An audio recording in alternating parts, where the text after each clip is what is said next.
नमस्कार, आप देख रहे हैं देश रोजाना। मैं हूं बेनजीर हाशमी।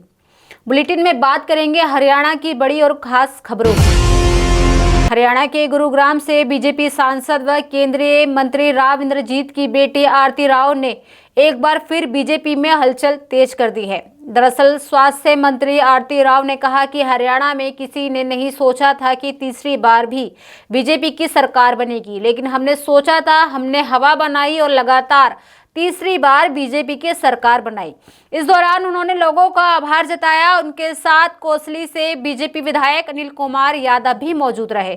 आपको बता दें कि मंत्री आरती राव ने कहा कि किसी का कोई भी काम हो, हम उसके लिए हमेशा तैयार बैठे हैं। बताते चलें कि आरती राव कोसली के एक गांव में जनसभा को संबोधित कर रही थी, तो वहीं मीडिया से बातचीत के दौरान आरती राव ने कहा कि हरियाणा के सरकारी अस्पतालों में दवा की कोई समस्या नहीं है, अस्पतालों में दवाइयों में कोई कमी नहीं है। मैंने पूरे हरियाणा में कहा है कि दवाइयां अच्छी तरह से डिस्ट्रीब्यूटर होनी चाहिए। जो आदेशों को नहीं मानता, सही तरीके से दवाइयों का वितरण नहीं करता, उस पर कड़ी कार्रवाई की जाएगी। वहीं हरियाणा की साइबर सिटी गुरुग्राम में हरियाणा सरकार जंगल सफारी को बनाने के लिए अब ग्लोबल टेंडर जारी करेगी। दरअसल आपको बता दें कि हरियाणा सरकार की गुरुग्राम में 10,000 एकड़ में जंगल सफारी बनाने की योजना है। इस परियोजना के लिए अब ग्लोबल टेंडर जारी किए जाएंगे, जिसमें कोई भी कंपनी हिस्सा ले सकती है। आपको बता दें कि दरअसल जंगल सफारी का क्षेत्रफल 10,000 एकड़ होगा, जिससे लगभग 6,000 एकड़ हिस्सा गुरुग्राम जिले में आएगा। कैबिनेट मंत्री राव नरवीर सिंह की माने तो जंगल सफारी पर हर महीने लगभग 100 करोड़ रुपए खर्च होने का अनुमान है। हरियाणा सरकार ने इस परियोजना के लिए एक कमेटी का गठन किया है, जो प्रोजेक्ट की रूपरेखा तैयार करेगी और ग्लोबल टेंडर जारी करेगी। सरकार का उद्देश्य जंगल सफारी को विश्व स्तरीय पर्यटन स्थल के रूप में विकसित करना है। वहीं हरियाणा के खेल राज्य मंत्री गौरव गौतम ने घोषणा की है कि अंतर्राष्ट्रीय प्रतियोगिता में पदक जीतने वाले खिलाड़ियों के 31 कोचों के लिए 3.66 करोड़ रुपए के नगद पुरस्कारों को मंजूरी दे दी गई है। दरअसल उन्होंने कहा कि यह राशि जल्द ही जारी कर दी जाएगी। मंत्री ने हरियाणा की खेल नीति को देश में सर्वश्रेष्ठ बताते हुए कहा कि ये हमारे खिलाड़ियों की सफलता का प्रमुख कारण है। गौरव गौतम ने कहा कि खिलाड़ियों को तैयार करने में कोचों का विशेष योगदान होता है और सरकार उनके सम्मान को सुनिश्चित करने के लिए प्रतिबद्ध है। उन्होंने बताया कि हाल ही में 4th पैरा एशियन गेम्स 2022 में पदक जीतने वाले खिलाड़ियों के लिए भी करीब 32 करोड़ रुपए के पुरस्कार राशि जारी की गई है।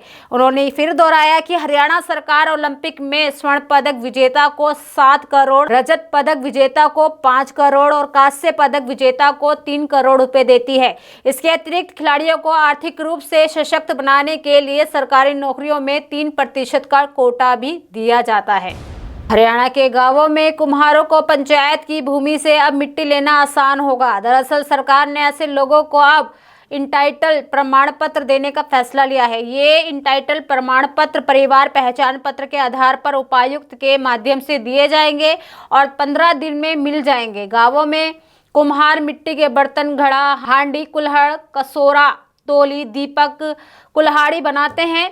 इन लोगों को बर्तन बनाने के लिए मिट्टी की आवश्यकता होती है। ये भूमि 1964 में पंजाब के राजस्व कानून के अनुसार पंचायतों की भूमि में से मुक्त दी गई थी। अब ये भूमि काफी गहरी हो गई है और पंचायतों ने भूमि को वापस ले लिया है। बताते चले कि मिट्टी ना मिलने के कारण कई गांवों में कुम्हारों ने बर्तन बनाने का काम तक बंद कर दिया है और अब दूसरे कामों पर अपना रुख कर लिया है। वही कई कुम्हार ऐसे हैं जो अभी तक भी इन बर्तनों की आय पर ही निर्भर है। अब ऐसे में कुम्हारों प्रजापति जाति से संबंध रखने वाले लोगों ने 13 जुलाई को भिवानी में प्रदेश स्तरीय प्रजापति दक्ष की जयंती बनाई।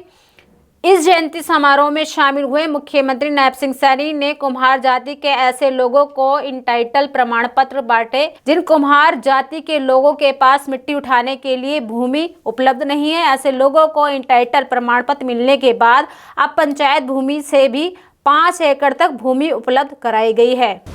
वहीं दिल्ली की मुख्यमंत्री रेखा गुप्ता आज हरियाणा के जुलाना निर्वाचन क्षेत्र पहुंची, जहां उन्होंने एक विशेष पौधारोपण अभियान में हिस्सा लिया। आपको बता दें कि इसके बाद वह अपने पैतृक गांव नंदगढ़ पहुंची। दरअसल दिल्ली की सीएम रेखा गुप्ता ने सीएम बनने के बाद पहली बार अपने पैतृक गांव नंदगढ़ में जन्मदिन मनाया, जहां सीएम व जिले के सभी विधायकों ने सावन माह में केक काटकर उनका जन्मदिन मनाया। बताते चले कि जहां सीएम के जन्मदिन में शामिल हुए हरियाणा के मुख्यमंत्री नायब सिंह सैनी ने कहा कि रेखा गुप्ता का पूरा जीवन राष्ट्र को समर्पित रहा है।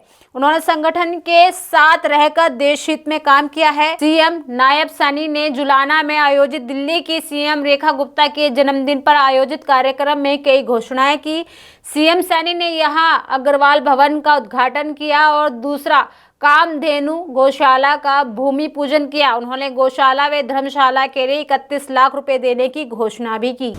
तो ये थी हरियाणा की बड़ी और खास खबरें। कल फिर होगी मुलाकात ऐसी ही खास खबरों के साथ। तब तक के लिए बने रहिए हमारे साथ, देखते रहिए देश रोजाना। नमस्कार। सब्सक्राइब करें देश रोजाना के YouTube चैनल को और नई वीडियो की नोटिफिकेशन पाने के लिए बेल आइकन जरूर दबाएं। अगर आप ये वीडियो Facebook या Instagram पर देख रहे हैं तो पेज को लाइक और फॉलो जरूर करें और ज्यादा से ज्यादा शेयर करें।